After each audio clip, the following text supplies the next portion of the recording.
नमस्कार दोस्तों, स्वागत है आप सभी का एक बार फिर से इंडिया फ्रंट यानी बेबाक भारत पर। आज आपको मैं मिलाने जा रहा हूं रुदाली गैंग से। जी हां, एग्जिट पोल के नतीजे सामने आते ही रुदाली गैंग ने किस तरह से रोना पीटना शुरू कर दिया है, ये यूट्यूब पर शायद आपने देखी हो। और इसकी वजह क्या है? ये एग्जिट पोल में बीजेपी की जीत नजर आ रही है और इसके बाद इनकी छाती पर सांप लौटने लगे हैं। इनको लग रहा है कि अरे ये तो कह रहे थे महीने भर से कि ये तो हार गए, बीजेपी योगी हार गए। और सबसे बड़े रुदाली कौन है इसमें, ये देखिए, अविश्वास शर्मा। इनके ऊपर तो जैसे क्या करें, आसमान से बिजली गिर गई है जैसे ही ये एग्जिट पोल के नतीजे सामने आ रहे हैं। हिजाब जिनके लिए सबसे बड़ा मुद्दा रहा है, अयोध्या की चमक जिनको भाती नहीं, जिस रुदाली गैंग को, तो सबसे बड़े रुदाली तो अविश्वास शर्मा। और ये लाइव टीवी पर ऐसे ऐसे कई हैं जो आ करके दिन रात एक ही काम आप इनको देखेंगे, रोना, रुदाली का काम। और ये फूले नहीं समा रहे थे, महीने भर से डींगे हाके जा रहे थे। और आप अभी भी नहीं बाज आ रहे हैं कि नहीं जीतेंगे तो अखिलेश ही, ये साहब दावा कर रहे हैं अभी भी। इनके चैनल पर अगर आपने नहीं देखी हो तो देख लीजिएगा एक बार ढूंढ करके। 4 PM में बैठ करके बात करते रहते हैं। अरे क्यों भाई, क्यों इतनी परेशानी है? जनता के जनमत का सम्मान तो कम से कम करना सीखो। ये सबकी पोल खोलने का अकेले ठेका ले लिया है। 130-33 अरब का ये देश है, करोड़ का, 133 करोड़ का, और इसमें अकेले ये कहते हैं कि मैं जो कहूं वही सही, बाकी सब गलत। और एक रुदाली है यहां पर अपने आप को सबसे बड़ा राजनीति का समझदार व्यक्ति मानने वाले।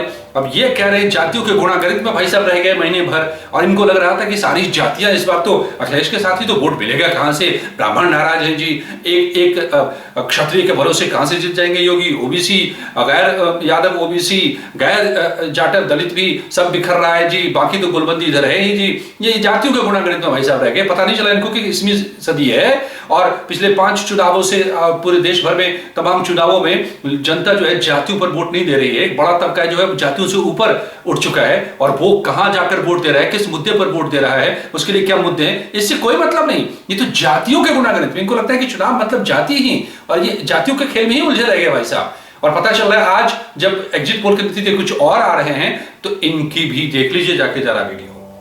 इनको लग रहा है कि सारी बातें चौंकाने वाली ही लग रही है। इनको लग रहा है कि ये तो एग्जिट पोल में ही खोट है। इस जनता को पढ़िए, समझिए कि जनता 21वीं सदी की और ये युवा 21वीं सदी में आकर क्या सोचते हैं, और ये जाकर आप वोट देते हैं। इस बार जितने ही रुदाली गैंग ने रोना रोया और महीने भर योगी को हराने की डींग हाँकते रहे, हवा बांधते रहे, उतने ही ये जो पीढ़ी है ना, ये जाकर वोट डालते रहे। नोएडा में रिकॉर्ड वोटिंग हुई। नोएडा से जो यूपी के बाकी हिस्सों के लोग हैं उन्होंने जाकर वोट दिया कि हैं ऐसे कैसे? एक ऐसी सरकार तो हमें चाहिए ना जो हमें सुरक्षा दे, जो हमें तरक्की दे, जो हमें एक्सप्रेसवे दे, जो हमें फॉरेन से इन्वेस्टमेंट लाए, जो हमारे लॉ एंड ऑर्डर को बेहतर बनाए। नहीं, इनके लिए, इस रुदाली गैंग के लिए ये मुद्दा नहीं है, ये सब मुद्दा नहीं है। इनके लिए मुद्दा है हिजाब, इनके लिए मुद्दा है कि डिक्टेटर हो गया मोदी योगी। और ये जो रहे हैं, ये इनकी तारीफ में कभी एक शब्द नहीं निकले। जिनकी राज, जिनके लिए जेल में बनता था खाना ही नहीं, मछली का तालाब खुदवा दिया जाता था। अपने किस्से सुने हो नहीं सुने हो, पढ़ लीजिएगा।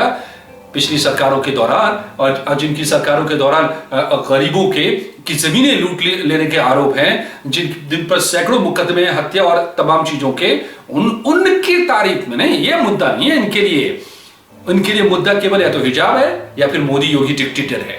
हिजाब है या मोदी योगी डिक्टेटर है। अरे भाई साहब, जिसकी वजह से यूपी गड्ढे में चला गया, पिछड़ गया, उस पर माफिया राज का लेवल चिपक गया, दुनिया के लोग यहां पर नहीं आते रहे, उद्यमी नहीं आए, इन्वेस्टर्स नहीं आए, इसके वजह से यूपी बीमारू बनता चला गया। जब उदारीकरण के बाद देश तरक्की आसमान की तरफ बढ़ रहा था, तरक्की के आसमान में, तो यूपी बीमारू होता गया। और आज जब बुलडोजर चल रहा है तो ये डिक्टेटरशिप है जी। कोई कहता है कि ये तो तानाशाही है, ये कानून के खिलाफ है। अरे भैया, अपराध पर, अपराधियों पर, अपराध की कमाई पर बुलडोजर चलाना गलत, लेकिन जो माफिया राज कायम करते रहे उस पर एक अल्फाज ये नहीं बोलेंगे। ये इसीलिए मैं कह रहा हूं रुदाली गैंग, एक ही काम कि हर हाल में विरोध विरोध और विरोध मोदी और योगी का। अरे भैया, विरोध भी करो तो मुद्दे पर करो ना। तुम परहेज है क्या गंगा एक्सप्रेसवे से? परहेज है क्या बुंदेलखंड एक्सप्रेसवे में? परहेज है क्या पूर्वांचल एक्सप्रेसवे से? परहेज है क्या सुल्तानपुर में अगर ये C30 सबसे दुनिया का बड़ा ग्लोब मास्टर उतरता है तो? इससे परहेज है क्या? पूर्वांचल को तरक्की मिल रही है तो इससे पेट में दर्द हो रहा है क्या? फर्टिलाइजर का कारखाना वहां पर खुल रहा है तो क्या गोरखपुर में, तो इससे क्या आपको पेट में दर्द होने लगता है क्या? आपको ये मुद्दे नहीं चाहिए कि फर्रुखाबाद में भी हाईवे जाए, नहीं, आपके लिए मुद्दा है ये कि भाई चारा खा गया पशु।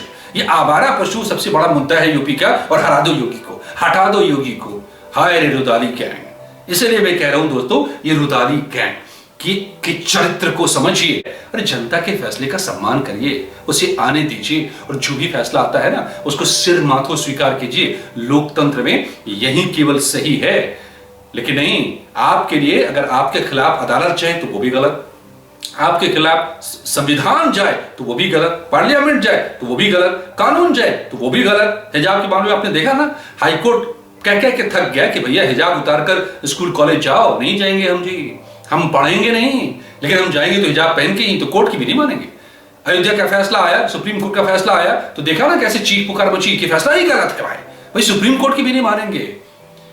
ये तो संविधान की भी नहीं मानते हैं, पार्लियामेंट की नहीं मानते। देखा था ना शाहीन बाग में क्या हुआ था, पार्लियामेंट से पास कानून के खिलाफ किस तरह का वहां पर गैंगबाजी हुई थी, यही रुदालियों की और टुकड़े टुकड़े गैंग वालों की। तो जनाब, ये एग्जिट पोल अगर चुनाव के नतीजों में कन्वर्ट हुए होते हैं तो ये जनता का फैसला होगा। आपके रुदन से, रोने से, गाने से कुछ नहीं बिगड़ने वाला, कुछ नहीं बदलने वाला। आप इलेक्शन कमीशन को गलत बता दीजिए। आप सबको ये इन्होंने कहना शुरू कर दिया है रुदाली गैंग ने कि भैया सब मैनेज हो गया है, सारा मैनेजमेंट चल रहा है, बेईमानी चल रही है, ये हो गया वो हो गया। अब तो ईवीएम पर सवाल पहले से उठ रहे थे, इस बार कहा जा रहा है कि पुलिस बुला, क्या क्या कहानियां बनाते रहते हैं जनाब, सिर्फ इसलिए कि जो वो गजवाई हिंद वाली मानसिकता है ना कि जो उसके खिलाफ हो वो सब गलत है। चाहे वो संविधान, कानून, देश, पुलिस, सब गलत है, अदालतें सब गलत है, लेकिन लोग सही होते हैं लोकतंत्र में। ये आज भी ये नहीं समझ पा रहे। पूछिए जाकर के जिनको 3 तलाक से मुक्ति मिली है, अगर वो वोट डालने, पूछिए उन महिलाओं से जिनको सुरक्षा मिली है, घर से बाहर वो निकल पाती है बेखौफ होकर के। नहीं, ये इनको नहीं दिखेगा, इनको सिर्फ हिजाब दिखेगा। धन्यवाद दोस्तों, इंतजार हम सभी करते हैं 10 तारीख को क्या होगा, और जो भी होगा और जो भी चाहे जीते उसका तहे दिल से सम्मान है, ये रुदन नहीं। और आपसे आग्रह, आपको ये वीडियो पसंद आया हो, आप क्या सोचते हैं इस रुदाली गैंग के बारे में, कमेंट बॉक्स में जरूर लिखें, और साथ ही लाइक कीजिए, सब्सक्राइब कीजिए, शेयर कीजिए, इस चैनल को आगे बढ़ाइए, क्योंकि यहां पर बात होती है बेबाकी के साथ। धन्यवाद।